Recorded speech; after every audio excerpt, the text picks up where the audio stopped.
Welcome to another episode of the Soul Man Wrestling Podcast. I'm your host, Brian Batisto. Today's guest is Anaya Falcon. Anaya, she's a three-time state champion in California. She is also the U20 World Team member at 50 kilos. She's ranked top 10 nationally on Flow for both the girls' high school pound-for-pound rankings and for the women's domestic rankings. And she's ranked number one in the country at her weight for high school. So really excited to have her on the show, talking about her experience as an athlete in California. And I hope you guys enjoy our conversation. All right. First, I just want to say congrats on graduating. Thank you. So you graduate. So how does Walnut do their graduation? Because at Frontier, we did ours like last night just because it gets super hot. Yeah, we did it in the evening, I think from 4 to 8 o'clock. So it was kind of hot in the area. So it was kind of stressful, sweating a little bit, but yeah, it was fun. It was a nice experience. We got like little doves flying above us before for ceremony. What do you mean doves? Like they Like released birds? doves. Yeah, they had big What? birds. I was like, whoa.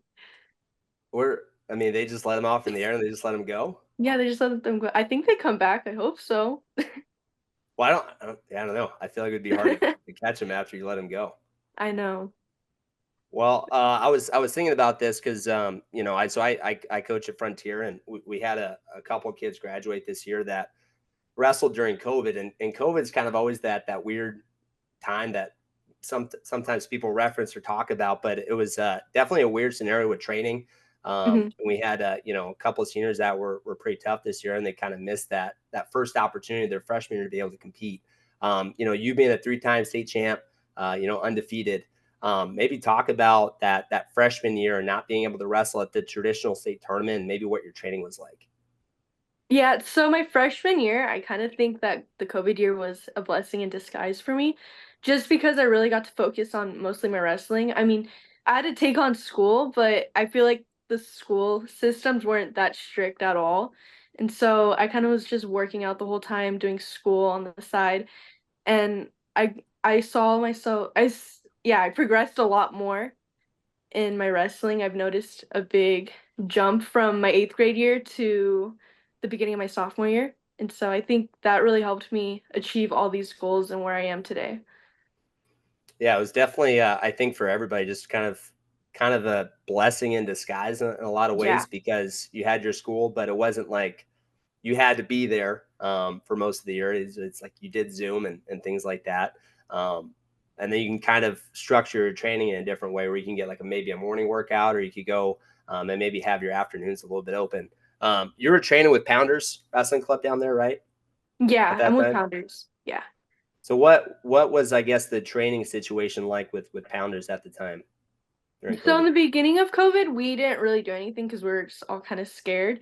But as like towards the middle end of it, we just trained together in the garage. Like my friends and I, we kind of created a little group to train together, and we were just very consistent with it pretty much every day. And then during that time, RMN was still hosting tournaments, so we kind of tried to go to like every RMN tournament as we could. And so I think those little like national tournaments helped a lot, just so we can like practice what we've been just training in the garage and stuff. And so I was just strictly training with the boys or just getting beaten up every day. And yeah, it helped me a lot. I think those RMN tournaments were in one ways like super fun just because it's kind of like a road trip, but Yeah. it got a little bit repetitive going there Yeah. like almost every other weekend. Yeah. And I freaking hated because we stayed in the tournament was in Bullhead City. Hmm. But I think it was maybe Laughlin was where we actually stayed. We stayed in all those casinos. So Yeah. the issue was there was a time change. So that Yeah. was like the Yeah. stupidest thing. I hated it. The same thing happened with us. We went to Bullhead and we stayed in Laughlin, and it was just weird with the time change. I was like, dang, I had to Yeah, wake up a little early. Yeah. waking up early, and then there was we had one kid that showed up, and his plan was to get there an hour and a half early to lose some weight, and he ended up getting there like 25 minutes before weigh-ins were Oh, done, just because the time yeah. change. You just didn't think about Yeah. it. It can get you.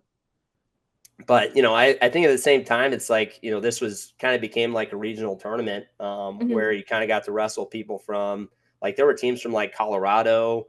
Nevada, Arizona, California, a lot of California teams. But it Yeah. was kind of cool, like being able to wrestle people that you wouldn't traditionally wrestle, maybe at just during the high school season, traditionally. Yeah. It definitely gave me a different feel. I think that every state they kind of wrestle in their own way, which I think helped with my wrestling style, just to adapt with different styles and got me better.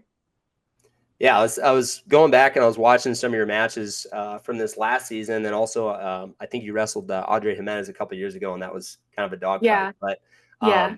you just have a very high pace, I think, with your hand fighting, and you use kind of a lot of lateral movement where you're moving your feet and kind of switching Mhm. stances. Where does that come from? Where does your wrestling style come from?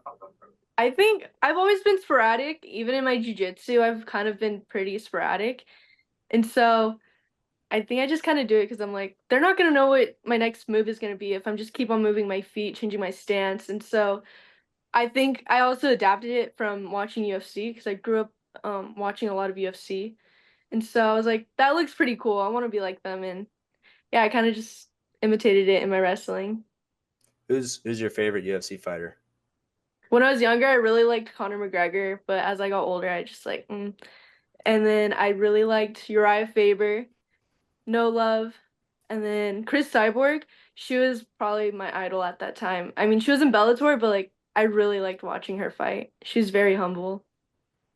Yeah, the Cyborg is just like kind of just like a buzzsaw. Like she would just kind of run Yeah. through people. Yeah. And McGregor, I mean, I was a fan of him too, and like I like his story. It doesn't how he is now doesn't necessarily change like what he did, but he's just Yeah. not. I don't know. He's a punching old people and like doing other crazy stuff. Yeah. I don't know how he's gonna do against man. I almost said Poirier. Why am I blanking? Michael Chandler. Yeah. I think And he's that's gonna get gonna be whooped. interesting. I don't know. Maybe he'll retire again for like the fifth time. Yeah, maybe he just keeps fighting, and I don't think he's Yeah. training that hard.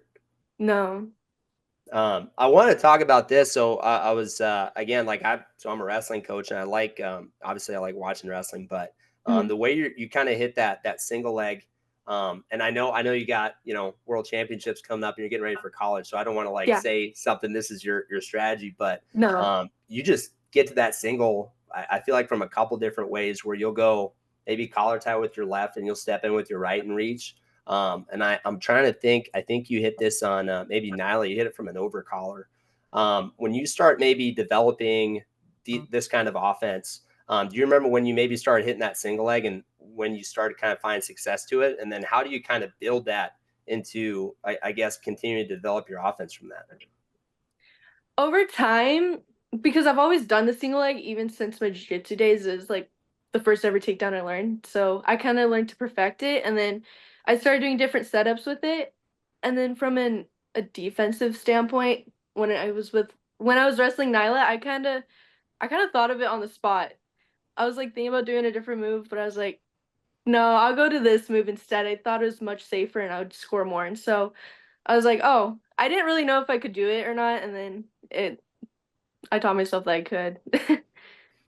Yeah, well, I think it's especially when you catch people kind of leaning in kind of heavy. It's like if you time it right, it's a pretty good move to hit. Yeah. And I think if you look at like the number one leg attack in the world, I'm pretty sure it's a single leg. You Yeah.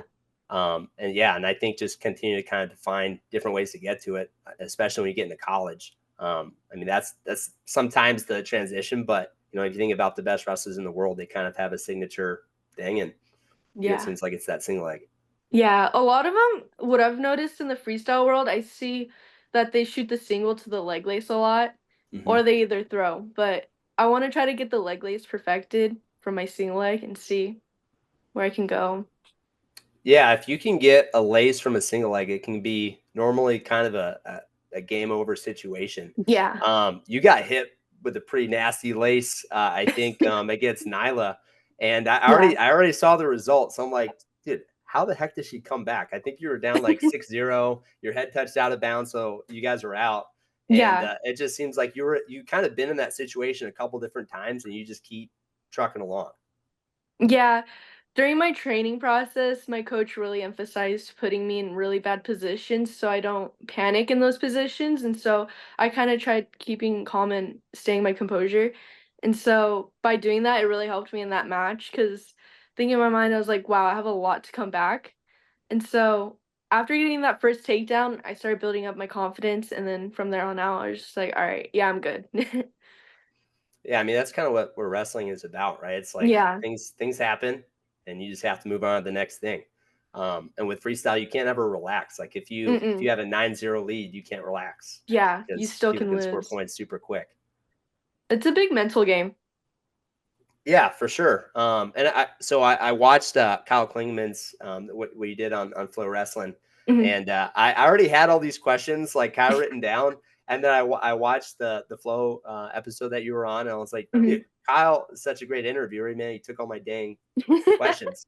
But one of the things that he brought up that I think is pretty cool is I think you mentioned there's been a couple girls that you've kind of grown up kind of seeing as role models in a lot of way, and one of the things that Kyle asked was, you know, uh, girls right now are kind of seeing you probably in that light.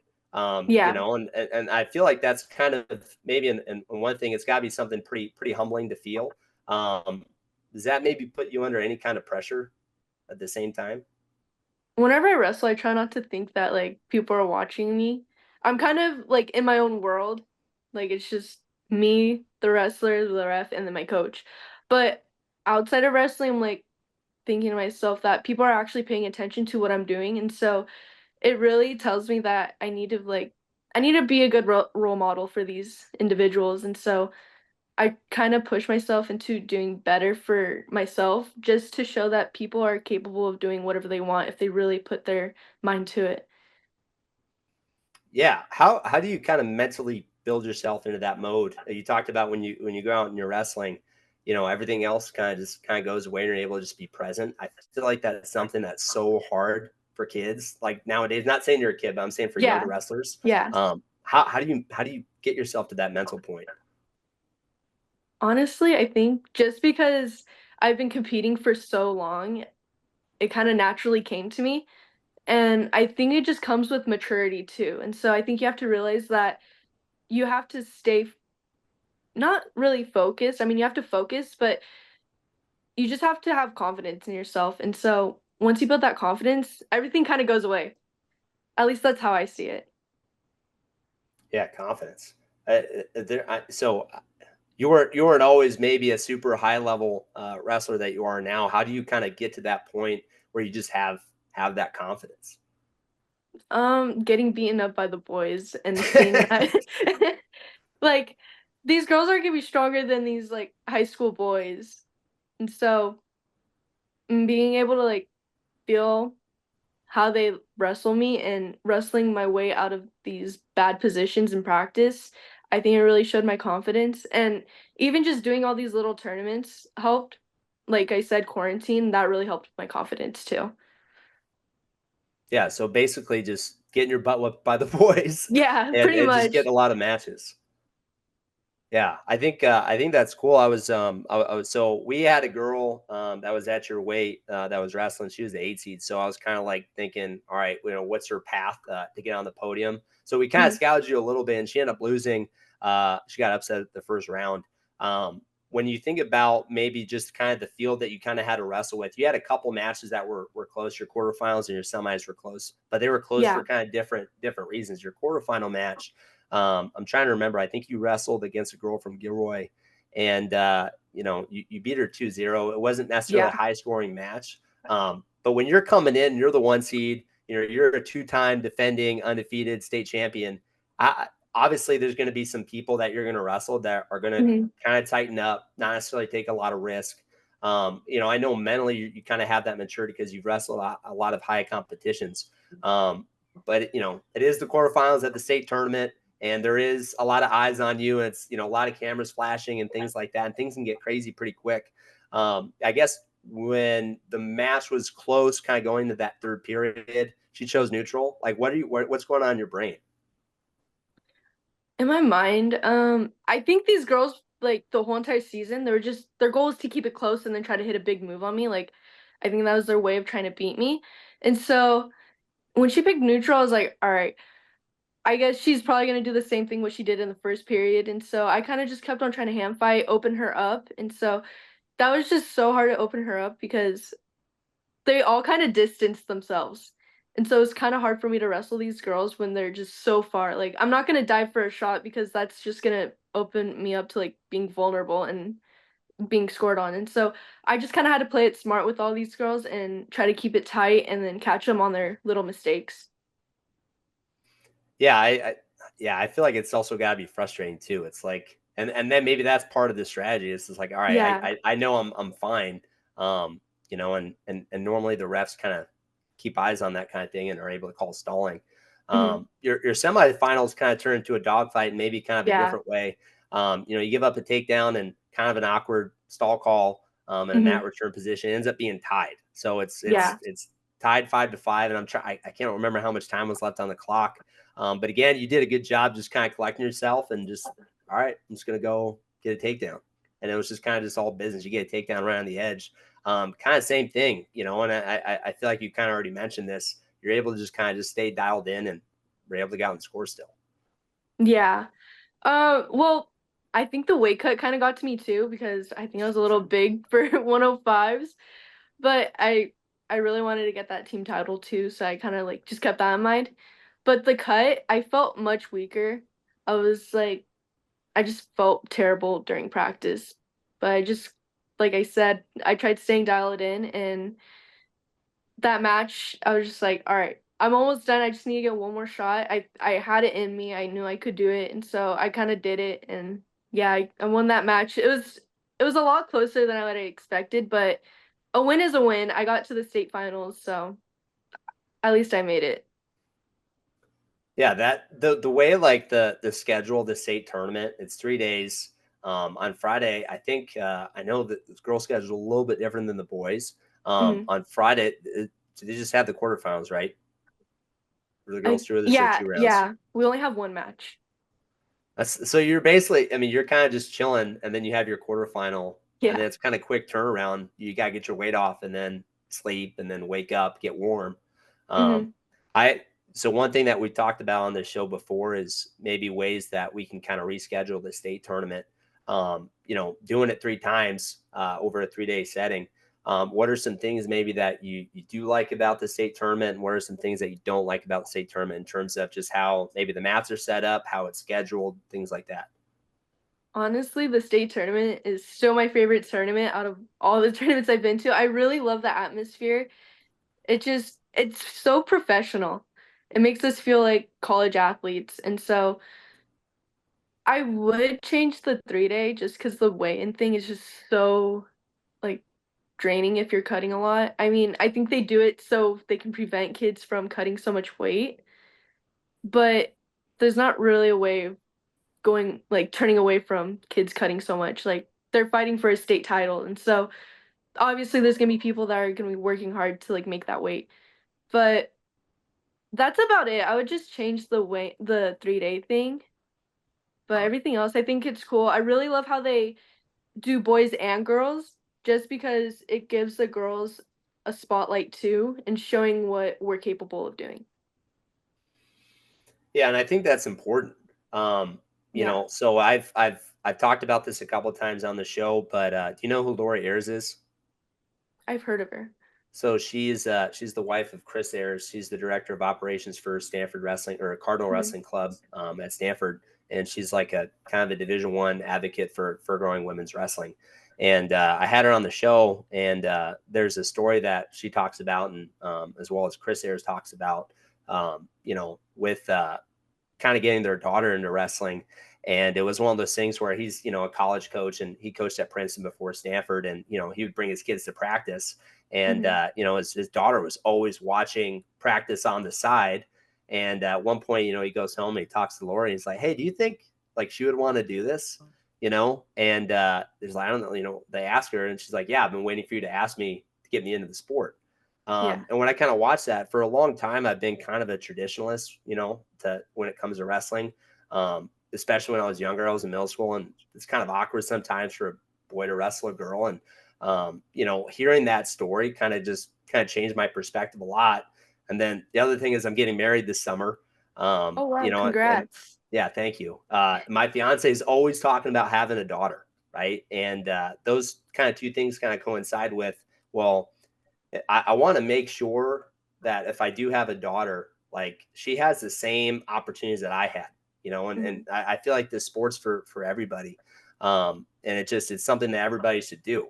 And, your dad had posted something on the California Wrestlers saying, hey, we have some Walnut High School wrestlers that aren't maybe getting the recognition or the looks that they should be getting.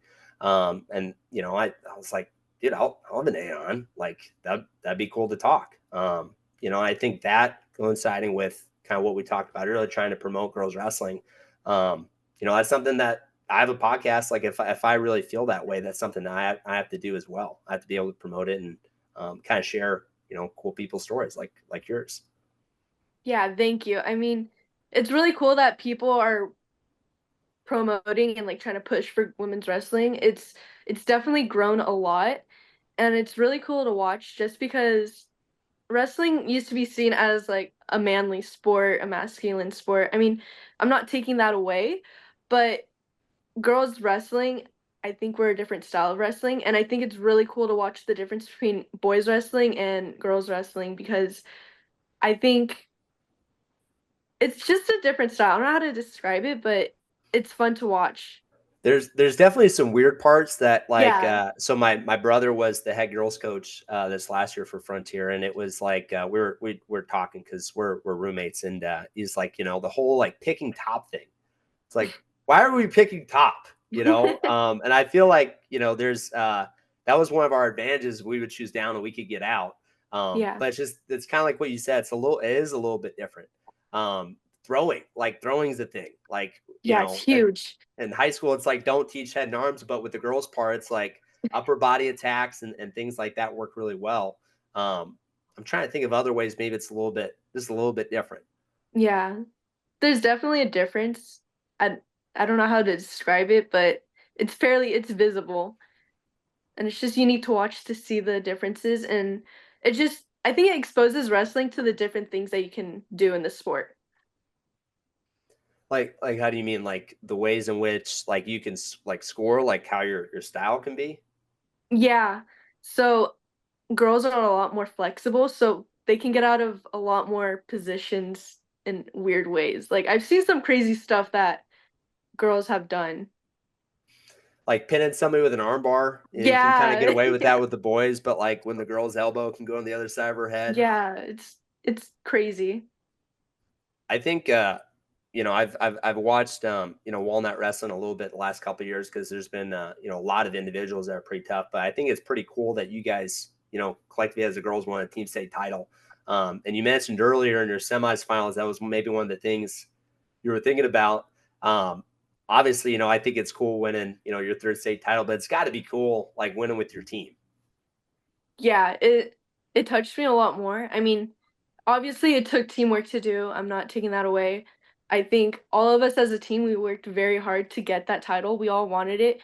And so we all did our part in doing it. And we believe that we could accomplish it. We just had to do our part, and we all were able to do that. And it was just nice capping off my senior year high school season with a team state title, and the Champions of Champions trophy. Yeah, it's got to be pretty special. Um, I was thinking with all these things that you've done with wrestling, and I'm assuming you're a good student because you're going to go to life and you're going to get a medical degree, right? That's kind of the plan right now. Yeah, that's the goal. I mean, I've kind of always been into the human anatomy. I think it's unique how our bodies work, and so I kind of want to learn more about the human anatomy. So balancing, because I had a couple of teammates that did the nursing program at CCB and then kind of had to choose at one point to continue going down that path or change their major and continue wrestling. That balance between academics and wrestling and your social life, I got to imagine it's got to be tough on on right now on your end. How do you balance that all together? Those things. So in high school, Walnut, the teachers typically try not to give students homework, so they give us like block periods to do our work. And so at the end of the day, I'd only have like one assignment to do, which made it easier on my end for my wrestling. And so on the weekends, I would have assignments and then I'd get that done, do a couple workouts, and then try to go out with friends if I could. But this would all be off season because during season, I'm busy wrestling, like competing and stuff. But it's not too Yeah. bad. Yeah. I was, Kyle Klingman was saying that you do some surfing. Yeah, I surf. It's fun. You go longboard or shortboard? I used to do a longboard for a while and then I transitioned to a fun board, which is about 7 feet. And so I haven't surfed in a little bit, but it kind of, I try to do that as much as possible in my free time. Like I said in the interview, it's like my therapy. And so it kind of relaxes me. Yeah, I think one of the cool things that you said was how you're kind of compare um, kind of the surfing with the wrestling part in that interview. And I think it's interesting. It's like when you do anything at a high level, there's a lot of similarities. I think across the board. Not saying that you're a high level surfer. I don't know if you are or aren't. I for sure am not. But I think it's like I think you kind of appreciate other crafts or other things a little bit more just because you've done one thing at a high level and you can kind of see it across these different disciplines. Yeah, I definitely try to implement like all the small things I do into my wrestling because I think a lot of other sports complement with wrestling, just with the physical abilities. And so I kind of wanted to get back into gymnastics so I can build up my flexibility and stuff. There And you go. I think it would really help with freestyle. Did you do gymnastics when you were younger? For like 6 months, that like, I think I was 5 years old. I got bored of it. Really? Yeah. So It my was my just, yeah. go ahead. It was just, it was too easy for me because they didn't have us do much and I really wanted to do that crazy stuff. And then I got into jujitsu and yeah, I was just a crazy kid. So my fiance, she's a gymnastics coach, and she did it, at a pretty decently high level. And I freaking tease her all the time because she's talking about, like all this different stuff that they're doing at this age, and they're not listening and they're not focused. I'm like, they're like 5 years old, like, but it's crazy how at that sport, it's like you like start peaking when you're like 15, 16 years old, Yeah. which is crazy to think about. And then when I look at like women's wrestling, like some of the best wrestlers, women's wrestlers in the world, they're like 18, 19, 20 years old. Yeah. It's Um, crazy how young we are. well, I think it's just kind of with the club system and like access and opportunity, and then you get to compete like in these bigger events. I feel like we're going to see that probably continuing for probably the next 5 or 6 years, and then maybe it'll start kind of changing a little bit. But I think it's just the more access I think we see people having to wrestling, especially through the club level. Um, like how you said, traditionally it's been such a man dominated sport. Now Hmm. that more young girls are seeing, yeah, these girls are going off and they're getting scholarships and they're making world teams. It's like I could do that. I think we're only going to increase our girls' numbers too. Yeah, definitely. I mean, it influenced me, like I said in the Flow interview. Like I didn't want to be, I wanted to make that team. And so it was just really cool seeing younger people make the Olympic team and stuff. And it's very influential. And like, I want to be like them personally. But yeah, that's another goal of mine too. So what's the summer looking like for your training schedule? I'm sure you got some world team camps that are happening. I'm sure this summer. But I guess what now that you're done with your high school and you do have college coming up, in the fall. So I guess how do you kind of balance, or I guess what are the expectations for both at the university level as well as now that you're a world team member getting ready for the world championships? So I'll go to two camps this summer at the Olympic Training Center. The first one I'll go to next week, actually. And then once I come back, I'll probably get a lot more stricter on my training just because I have a lot more free time. And so I'll probably do a practice in the morning or something, or go to the gym first thing in the morning and then work out in the evening. And then I'm starting to lean out on my diet, getting better because I need that good feel.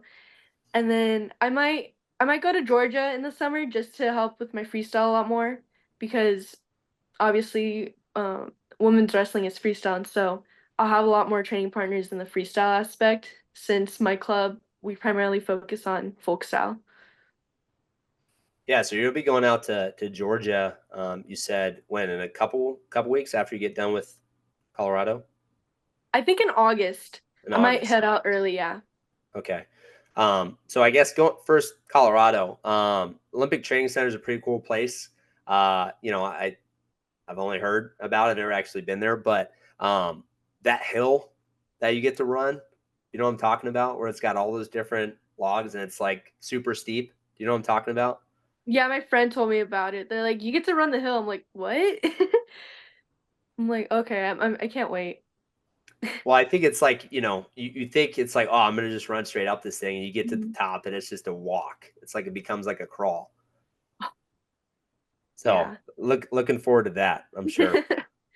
And then when you go out to Georgia, so you got recruited by Life University, which they won, I think, a national title in, was it 2022, a couple years ago? Yeah. Pretty tough team. And is it Ashley Flavin? I'm saying her Yeah. last name right. She's the head coach, Flavin, yeah. Yeah, so that recruiting process, I know you talked about in that interview with Flo that you kind of knew somebody that went out there, and that's kind of how that relationship came about. I think it was kind of a pretty boss move after you won. You take out the shirt, and that's how you committed. I guess like what kind of went into choosing that as your way to kind of commit, opposed to maybe like the traditional route. It's like you bust out the shirt instead.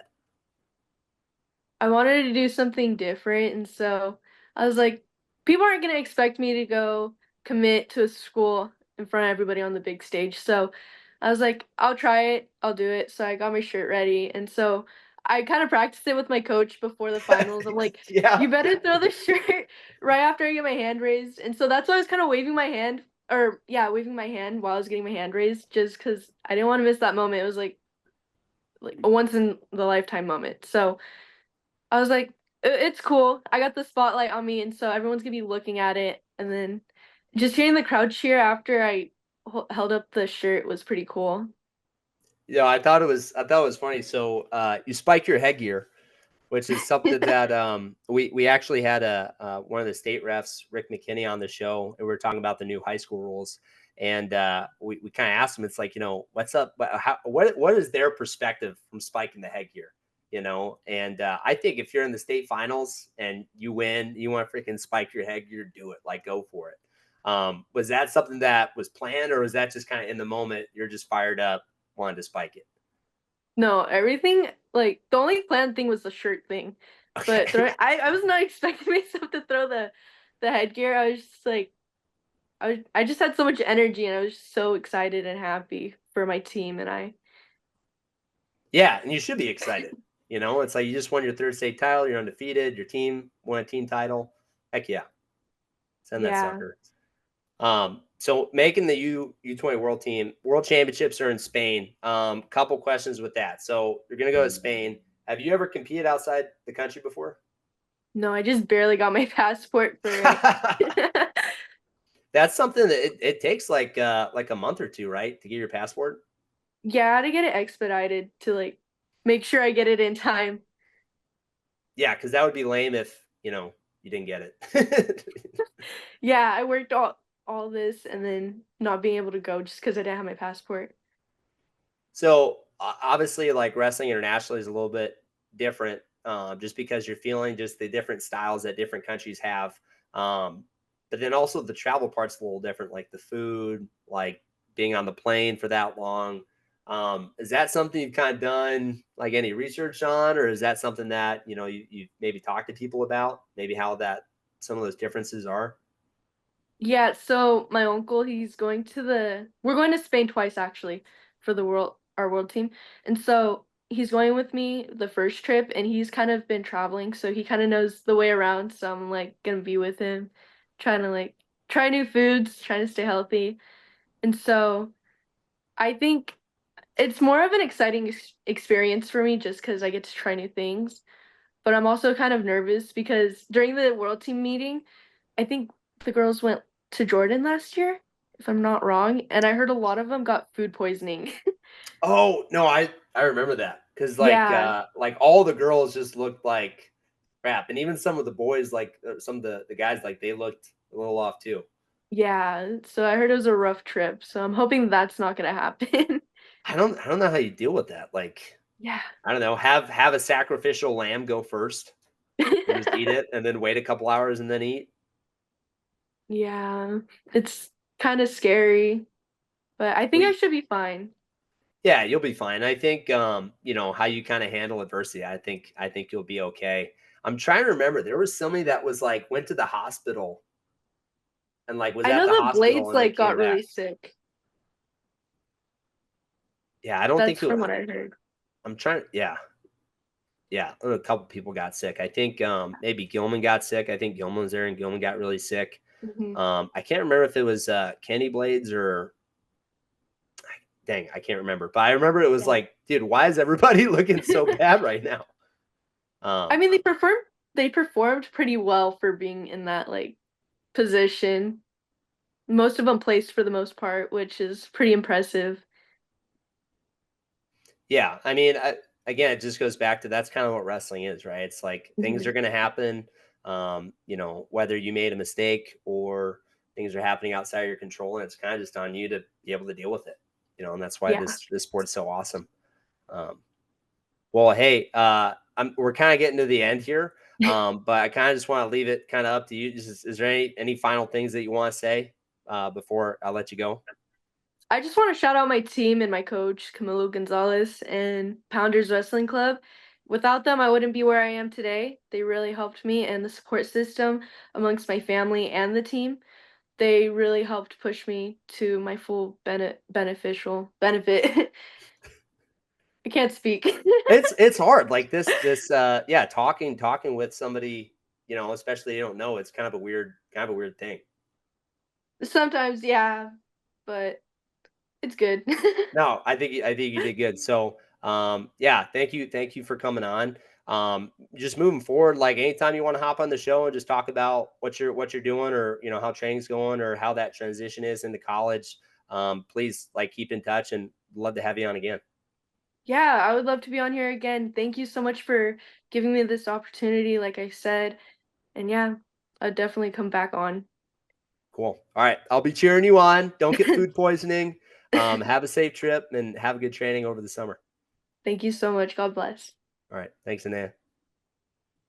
That was episode 57 with Anaya Falcon. If you guys enjoy the show, please like, subscribe. We're on YouTube, we're on Spotify, we're also on Instagram, Facebook, TikTok, and Twitter. Again, thank you guys for subscribing and following our channel, and hope to continue to keep putting out these podcasts. Really enjoying this. So just thank you guys for following. I'll see you guys next time.